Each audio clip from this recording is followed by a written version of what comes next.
पुष्पी पौधे में लैंगिक जनन कैसे होता है या पुष्पी पौधे के क्या क्या अंग होता है, इसके बारे में हम लोग देखते हैं। यानी पुष्पी पौधे में लैंगिक जनन कैसा होता है, इसको हम लोग पढ़ते हैं आज। ठीक है, तो सबसे पहले आपको समझना पड़ेगा कि पुष्प के कितने अंग होते हैं। तो पुष्प के भैया 4 अंग होते हैं। कौन कौन सा? अंकुरी, पंखुरी, ठीक है, स्त्री केसर और पुंकेसर। ये 4 अंग आपको याद रखना पड़ेगा। ठीक है, कितने अंग होते हैं?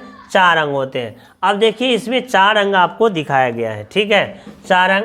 ये जो आप देख रहे हैं, ये जो है ये आपको अंकुरी है, यानी बाह्य दल पुंज है। ये जो हरा वाला पार्ट है ये बाह्य दल पुंज है। ये जो आपको कलर वाला भाग दिख रहा है, ये जो कलर वाला दिख रहा है, ये है आपको दलपुंज है। और ये जो आप देख रहे हैं तंतु, और इसके ऊपर है क्या? ये तंतु, ये पुंकेसर है या पुमंग भाग है। इसके ऊपर दिखाया गया है क्या है? ये परागकोश है। और परागकोश के अंदर क्या रहता है? पराग कण होते हैं। ठीक है, परागकोश के अंदर क्या होते हैं? पराग कण। इधर भी सेम, यानी ये सारे क्या है? पुंकेसर है। ये सारे पुंकेसर है। ये आपको बाह्य दल पुंज है। ठीक है, और ये जो कलर वाला भाग है ये पंखुड़ी है, यानी कि ये दलपुंज है। और ये वाला जो भाग देख रहे हैं यही है स्त्री केसर। ये स्त्री केसर है। स्त्री केसर के 3 भाग होते हैं। एक पहला जो आपको आधार से पुष्पासन से, पुष्प के आसन से जुड़ा रहता है, इसको कहेंगे अंडाशय। अंडाशय से पतली नलिका गया है, इसको कहेंगे आपको वर्तिका। और इसके ऊपर रहता है सबसे अग्रभाग को कहेंगे वर्तिकाग्र कहेंगे। यानी स्त्री केसर के 3 भाग, वर्तिकाग्र, वर्तिका और अंडाशय। अंडाशय के अंदर क्या रहते हैं?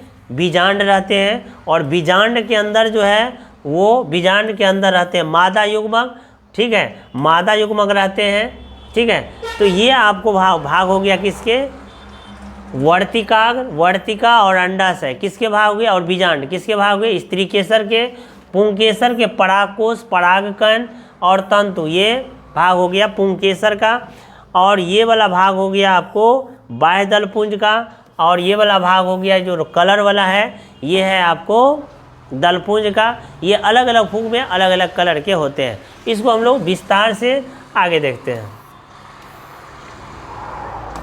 जैसे देखिए पुष्प के 4 अंग अभी बता दिए, बाह्य दलपुंज, दलपुंज, पुंकेसर और स्त्री केसर होते हैं।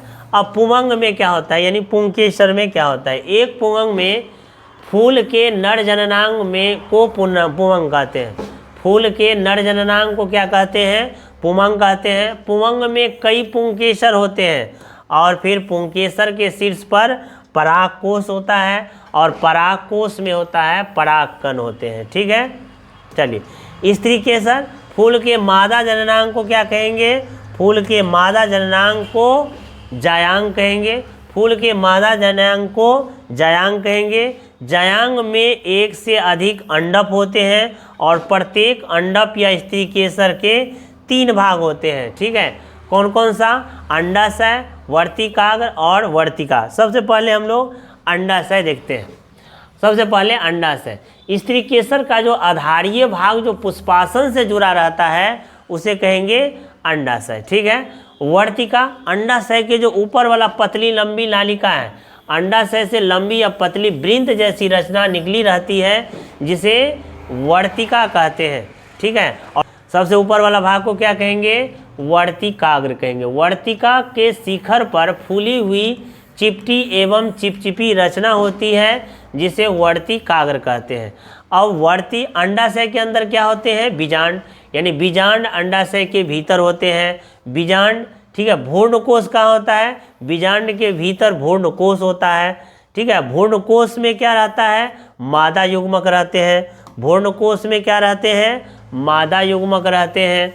ठीक है, और बाह्य दलपुंज किसे कहते हैं? तो पुष्प के सबसे बाहरी हिस्से में मौजूद हरे पत्ते जैसे भाग को बाह्य दलपुंज कहते हैं। ये कली को रक्षा करता। दलपुंज किसे कहेंगे? दलपुंज पुष्प की रंगीन पत्तियां होती है, जो फूलों को पंखुड़ियों से खुशबू होती है और कीटों को आकर्षित करता है और प्रजनन अंग की